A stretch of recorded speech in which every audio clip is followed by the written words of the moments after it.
Assalamualaikum warahmatullahi wabarakatuh. Kuliah, bolehkah saya meminta waktunya? Saya mau bercerita tentang apa yang saya alami tadi pagi, yang mana ketika saya melaksanakan supervisi oleh pengawas. Ya Pak Habib, silakan. Apa yang mau Bapak ceritakan tentang kejadian supervisi yang Bapak alami tadi?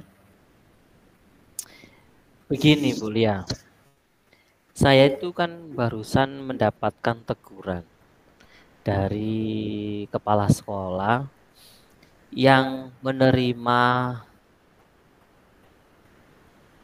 dari pengawas sekolah yang melakukan supervisi ke kelas saya di pagi.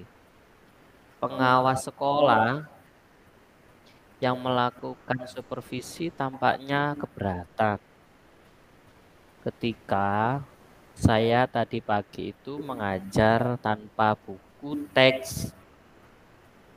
Saya mengajar dengan memanfaatkan sumber-sumber belajar yang lainnya. Ketika diingatkan pengawas, saya menyampaikan jika saya tetap mengacu pada kurikulum saat ini, yakni kurikulum Merdeka. Walaupun tidak menggunakan buku teks, pengawas tersebut tampaknya tersinggung dengan wajah yang kurang mengenakan dan memberikan laporan tentang hal itu kepada kepala sekolah tadi. Oh, begitu ya Pak ya. Kira-kira hambatan apa sih yang menyebabkan Bapak tidak menggunakan buku teks?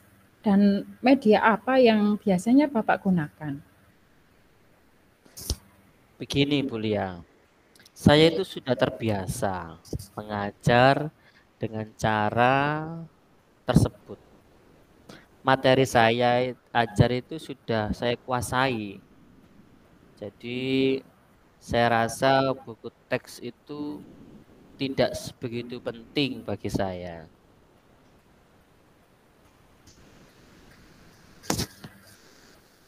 Oleh dari itu Pak ya, kelebihan sumber belajar yang Bapak gunakan itu apa? Sehingga Bapak tidak menggunakan buku teks Pak. Oke.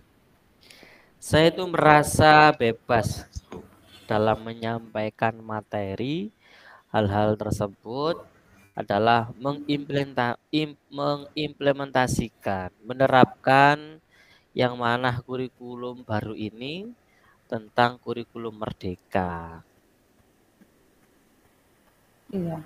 Ya sih Pak, memang kalau menurut saya dengan kurikulum Merdeka ini kita bebas untuk menentukan sumber belajar apa yang kita rasa sesuai dengan kurikulum, dengan materi yang akan kita ajarkan, seperti itu Pak. Oke. Kalau boleh tahu, sumber belajar Bapak yang gunakan saat mengajar itu apa saja Pak? Begini Bu Lia, tadi pagi saya menggunakan sumber belajar dari internet. Salah satunya itu video. Nah, video ini saya tampalkan di PowerPoint, juga di LCD, di papan. Itu anak-anak merasa senang. Jadi seolah-olah anak-anak itu pandangan mata, wajah itu terfokus pada video yang saya tampilkan. Dan juga saya itu menampilkan intern-intern yang lainnya, karya-karya ilmiah. Itu kejadian tadi pagi. Dan juga kegiatan-kegiatan tersebut itu tidak hanya tadi pagi saja. Saya selalu setiap hari waktu pembelajaran itu selalu menerapkan video, YouTube, dan lain-lain. Iya Pak, memang saya rasa juga Kalau saya menggunakan video atau istilahnya gambar yang menarik yang saya ambil dari internet, memang anak-anak lebih tertarik dengan pembelajaran yang saya sampaikan seperti Bapak. Tapi menurut Bapak, apakah menggunakan buku teks dapat menghambat eksplorasi murid, Pak? Sehingga jenengan tidak menggunakannya. Hmm, kalau saya pikir-pikir kembali, Bu, penggunaan teks itu tidak akan menghambat eksplorasi murid. Bahkan bisa jadi memperkaya, mereferensi murid dalam eksplorasi pembelajaran. Jadi salah satu juga sebagai literasi anak, penambahan ilmu anak di buku teks. Gitu, Bu. Ya, Pak. Kalau begitu saya setuju dengan Bapak. Semua bisa kita jadikan sebagai sumber belajar ya Pak Afif ya. Semakin banyak yang kita gunakan, semakin baik sumber literasi yang didapat anak-anak. Sehingga kalau saya pikir juga tidak ada salahnya kalau Bapak juga menambahkan teks untuk pembelajaran jenengan. Jadi sekarang apa rencana Bapak untuk menyelesaikan masalah yang Bapak hadapi ini Pak Afif? Iya, setelah kejadian tadi itu saya berpikir-pikir kembali, merenung kembali apa yang akan saya rencanakan kejadian tadi.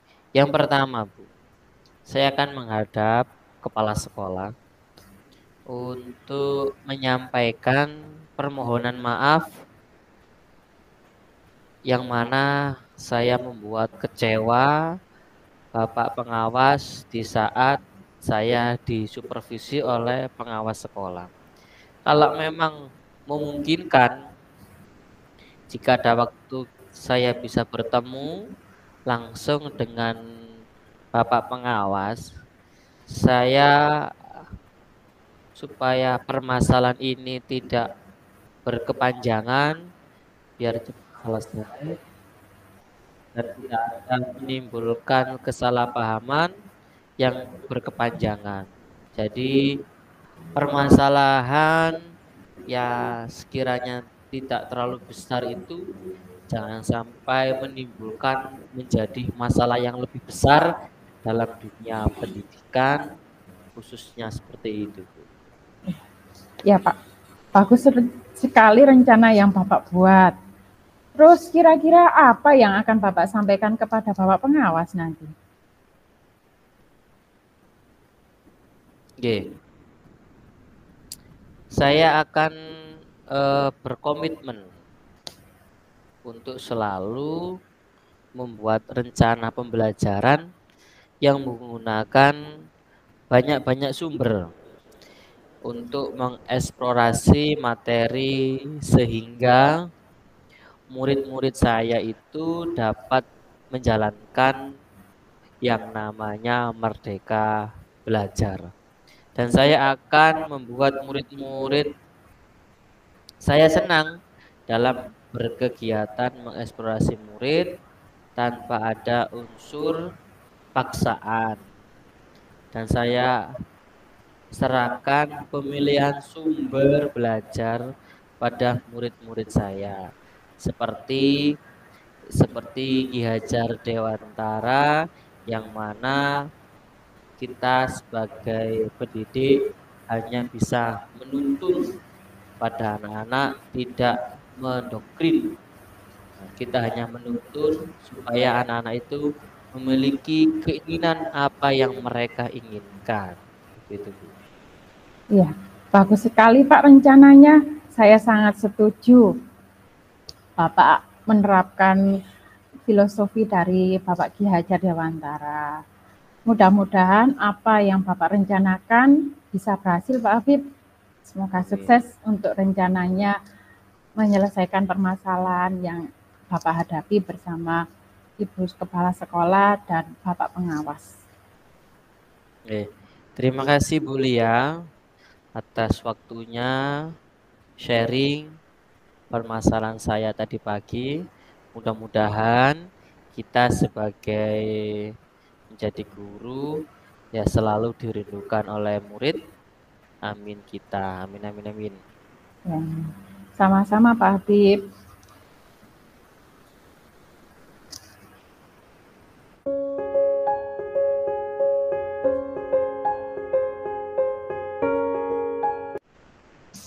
Assalamualaikum warahmatullahi wabarakatuh.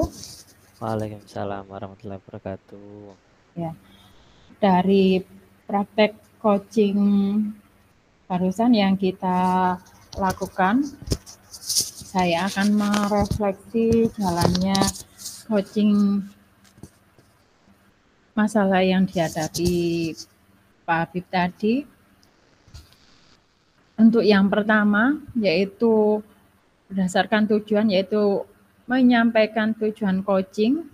Di sini menurut saya tujuan yang disampaikan oleh coach sangat jelas, yaitu ingin mencari solusi atas permasalahan pada saat disupervisi mengajar.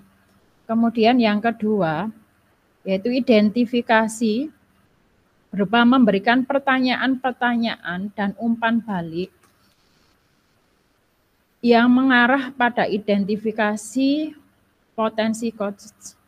Ya, di mana menurut saya coach memberikan pertanyaan yang dapat membuat coach menyadari bahwa yang disarankan oleh pengawas bukan suatu hal yang harus dihindari, tetapi bisa untuk tambahan sumber belajar dalam eksplorasi materi pembelajaran di kelas yang dihadapi Bapak Guru. Untuk yang ketiga, yaitu rencana aksi, yaitu memberikan pertanyaan dan umpan balik mengenai rencana aksi coach dalam menyelesaikan permasalahannya, di mana di sini coach memberikan pertanyaan yang dapat membuat coach merencanakan hal-hal yang dapat menyelesaikan permasalahan baik dengan kepala sekolah, dengan pengawas, dan dengan dirinya sendiri tentang sumber belajar.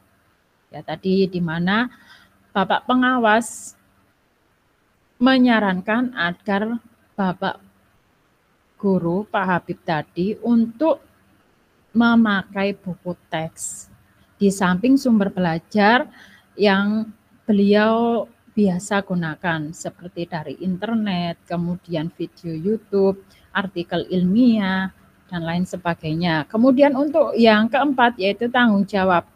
Di sini memberikan pertanyaan-pertanyaan dan umpan balik mengenai komitmen coach dalam menjalankan rencana aksinya.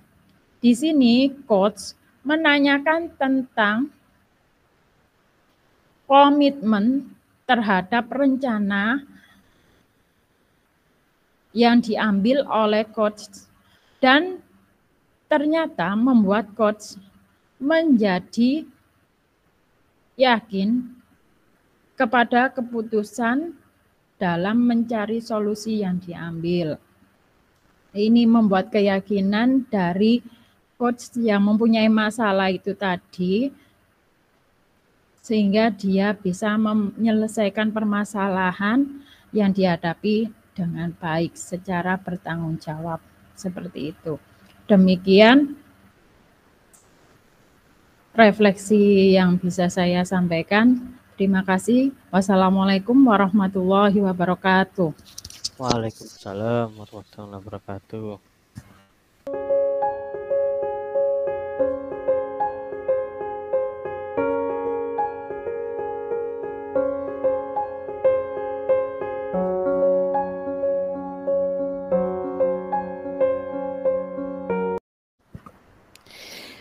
Selamat pagi, Bu Lia. Bagaimana kabarnya hari ini?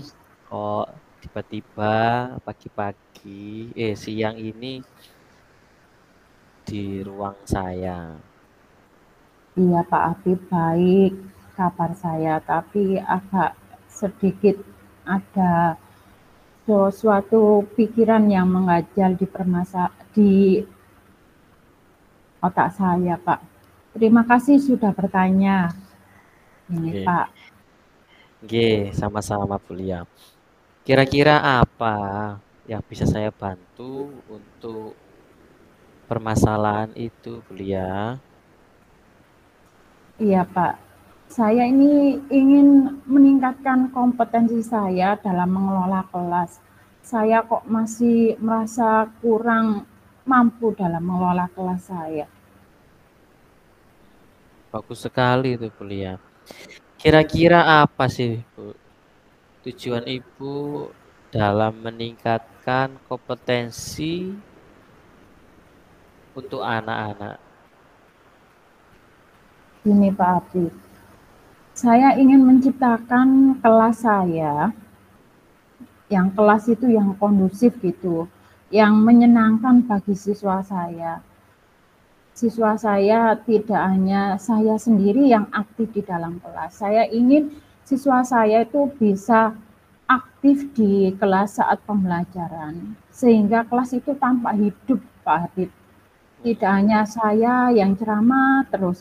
Saya ingin anak-anak itu juga bisa menyampaikan pendapat mereka, kemudian mereka juga bisa menyampaikan apa yang menjadi pemikiran mereka, juga bisa mengeksplorasi keterampilan atau bakat yang mereka miliki. Seperti itu Pak yang saya inginkan sebenarnya. Iya, iya, iya. Terus apa yang sudah Ibu lakukan atau apakah sudah untuk mencapai tujuan dalam pembelajaran supaya anak-anak itu bisa kondusif? Iya Pak. Saya sudah mencoba beberapa metode pembelajaran Pak, tapi saya rasa belum ada yang benar-benar efektif sehingga kelas saya itu bisa benar-benar kondusif seperti apa yang saya inginkan. Ya, saya memang sadar sih Pak, istilahnya saya anak itu kita tidak boleh memaksakan apa yang kita inginkan ke anak. Seperti apa filosofi Bapak Ki Hajar Dewantoro. Kita itu membimbing anak. Tidak, kita itu tidak boleh menuntut ya Pak Habib ya. Kita itu Iya, iya. menuntun siswa kita sehingga mereka itu bisa mengembangkan bakat dan potensi yang mereka punya seperti itu Pak Habib. Nggih, nggih, nggih. Padahal Ibu sudah menerapkan metode pembelajaran seperti Ki Hajar Dewantara. Terus apa yang menjadi tantangan Ibu dalam mencapai tujuan tersebut Iya Pak. supaya eee, lebih kondusif? Iya Pak, saya itu masih merasa kesulitan untuk mengendalikan siswa saya yang suka berbicara dalam waktu jam pelajaran Pak. Memang 10 menit, 15 menit itu masih kondusif. Habis itu mereka akan rame lagi. Kemudian kadang mereka jalan-jalan ke, saya kan bentuk kelompok Pak ya, di Iya. kelas saya itu. Kadang jalan-jalan ke kelompok lain. Kemudian ngobrol sama temannya. Seperti itu, Pak. Oke, oke, oke. Terus saya tanya lagi, Bu, apa yang Ibu butuhkan untuk mencapai kelas yang kondusif? Kira-kira apa, Bu, ya? Iya. Saya ini membutuhkan strategi untuk mengendalikan siswa saya tersebut, Pak. Murid saya tadi yang suka berbicara saat jam pelajaran, Pak. Mungkin Bapak punya solusi untuk saya membantu mencari strategi kalau dalam pikiran saya, kalau melihat karakteristik beberapa peserta didik saya yang suka ngobrol, itu apa saya bentuk kelompok itu kurang efektif, apa istilahnya murid saya itu harus lebih, kalau ini kan yang pintar saya jadikan satu, kemudian yang rendah sendiri, kemudian yang biasa itu sendiri, Pak. Apa harus kita baurkan ya Pak ya, biar saya itu bisa apa mendapatkan kelas yang kondusif seperti yang saya inginkan. Iya, Bu. Untuk permasalahan siswa yang suka berbicara di saat kita belajar itu ya hampir semua sama. Apalagi kita mengajar anak SD. Kita suruh diam 5 menit saja. Itu susahnya minta ampun. Nah, maka dari itu mari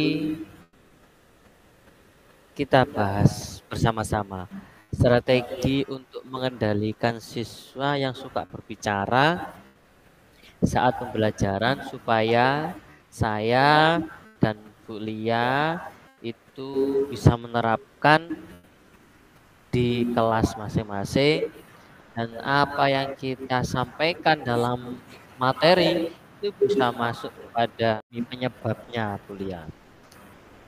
Yang siswa suka berbicara saat pelajaran berlangsung, terus apakah karena mereka itu tidak memahami pembelajaran kita?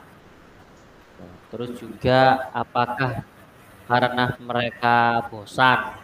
Karena kita kan sebagai guru kelas itu kan setiap hari ketemu mereka. Jadi Iya. pasti pasti ada anak yang rasa bosan.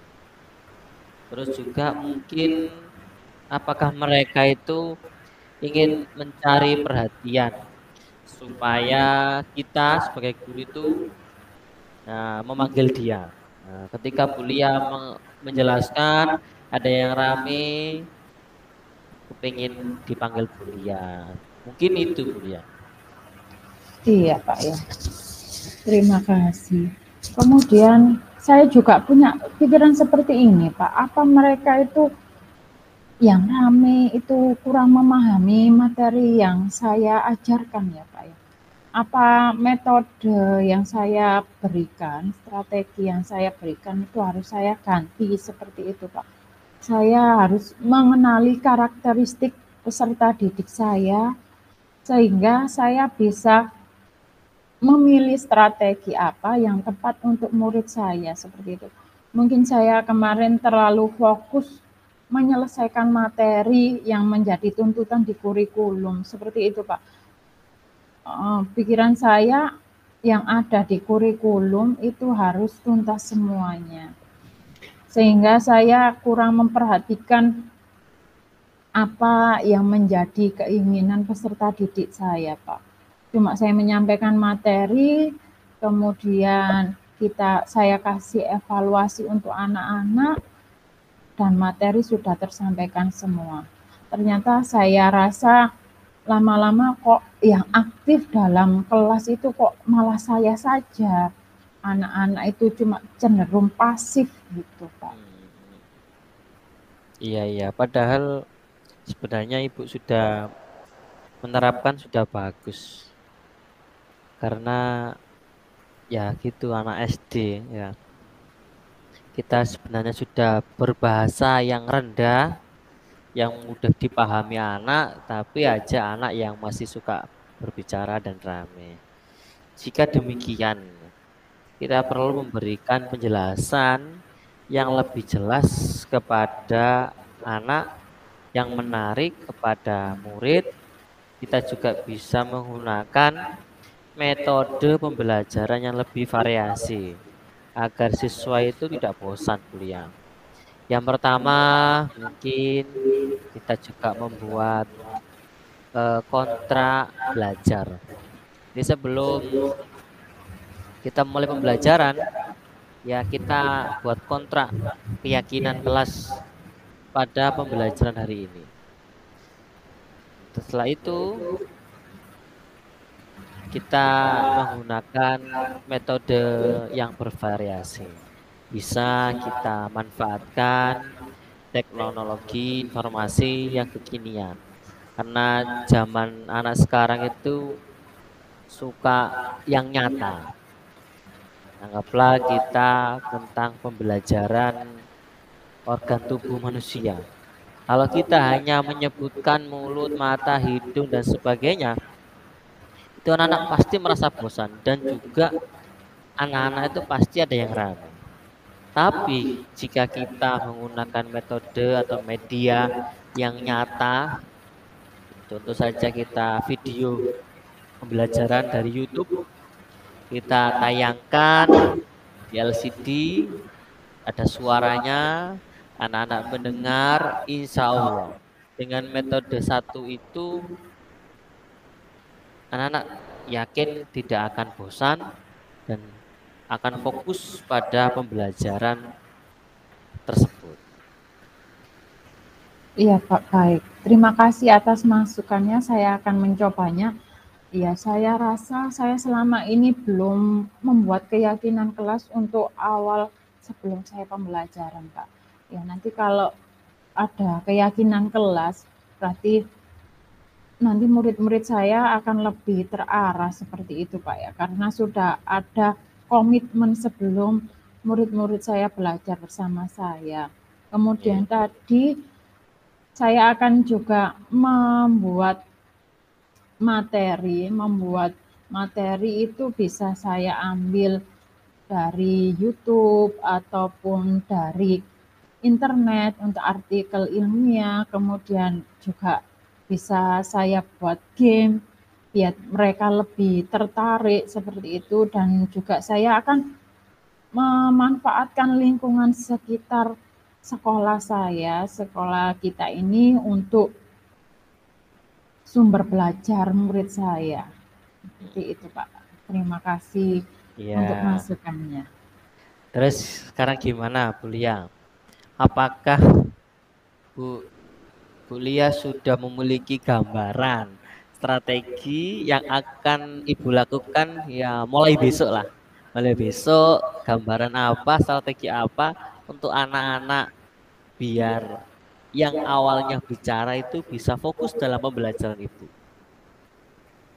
Iya Pak, saya sudah sedikit memiliki gambaran tentang apa yang akan saya berikan untuk murid-murid saya sehingga mereka lebih fokus dalam belajar. Saya nanti akan itu tadi memanfaatkan lingkungan sekitar sekolah untuk sumber belajar, Pak. Sehingga anak-anak yang kinestetik itu bisa menyalurkan apa yang mereka punya bakatnya. Kemudian juga saya akan memanfaatkan lingkungan sekitar sekolah untuk sumber belajar, Pak. Sehingga anak-anak yang kinestetik itu bisa menyalurkan apa yang mereka punya bakatnya. Kemudian juga saya akan membuat media pembelajaran yang menarik.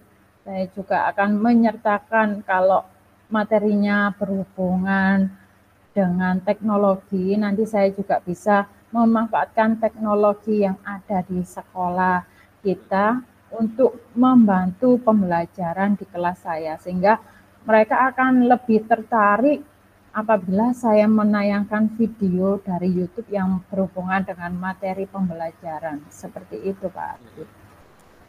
Iya, iya, iya. Bagus, bagus, bagus sekali Bu Lia. Baik, saya rasa kita sudah selesai Bu Lia.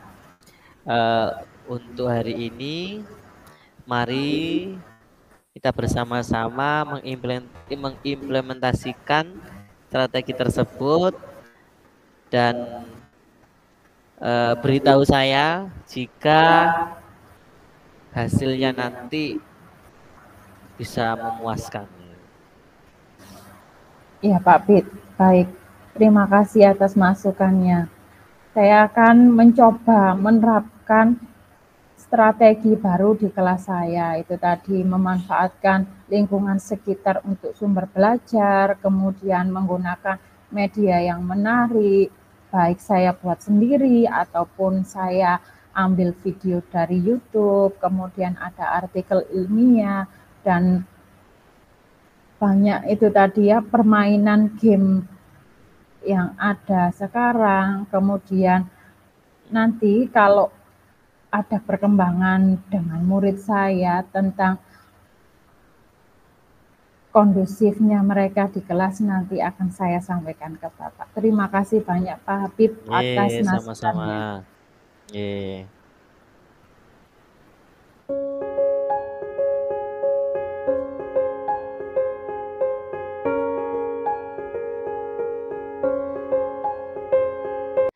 Assalamualaikum warahmatullahi wabarakatuh. Terima kasih hasil refleksi tentang praktek coaching model Tirta. Yang pertama, tujuan, yakni menyampaikan tujuan coaching. Menurut saya, tujuan yang disampaikan oleh coaching sangat jelas, yaitu berkeinginan mencari solusi supaya kompetensi pengelolaan kelas bisa lebih baik. Yang kedua, mengidentifikasi, yakni memberikan pertanyaan-pertanyaan dan umpan balik yang mengarahkan pada identifikasi potensi coach. Coach memberikan pertanyaan yang dapat membuat coaching menyadari bahwa kompetensi meningkatkan kompetensi khususnya tentang pembelajaran, tujuan pembelajaran anak-anak supaya bisa kondusif dan fokus dalam pembelajaran.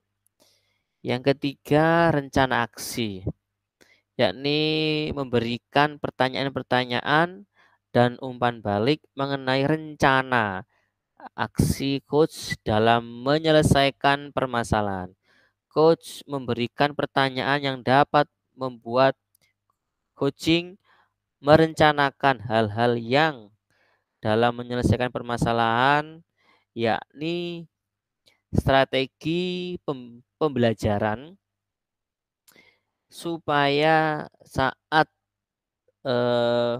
coaching itu di dalam kelas membuat metode pembelajaran yang bervariasi agar murid fokus dalam pembelajaran, juga murid tidak bosan dalam pembelajaran di kelas. Yang terakhir, tanggung jawab, yakni memberikan pertanyaan-pertanyaan dan umpan balik mengenai komitmen coaching dalam melaksanakan rencana aksi. Coach menanyakan tentang komitmen terhadap rencana yang diambil oleh coaching. Dalam pertanyaan tersebut, coach memiliki gambaran yang bagus, yakni memiliki strategi pembelajaran yang bervariasi khususnya tentang teknologi informasi supaya yang awal tadi siswa yang awalnya bosan, siswa yang awalnya kan tentang komitmen terhadap rencana yang diambil oleh coaching. Dalam pertanyaan tersebut, coach memiliki gambaran yang bagus, yakni memiliki strategi pembelajaran yang bervariasi khususnya tentang teknologi informasi supaya yang awal tadi siswa yang awalnya bosan, siswa yang awalnya berbicara saat pembelajaran bisa fokus dalam pembelajaran tersebut. Solusi itulah yang diambil oleh coach. Terima kasih. Itu hasil refleksi dari coach. Wassalamualaikum warahmatullahi wabarakatuh.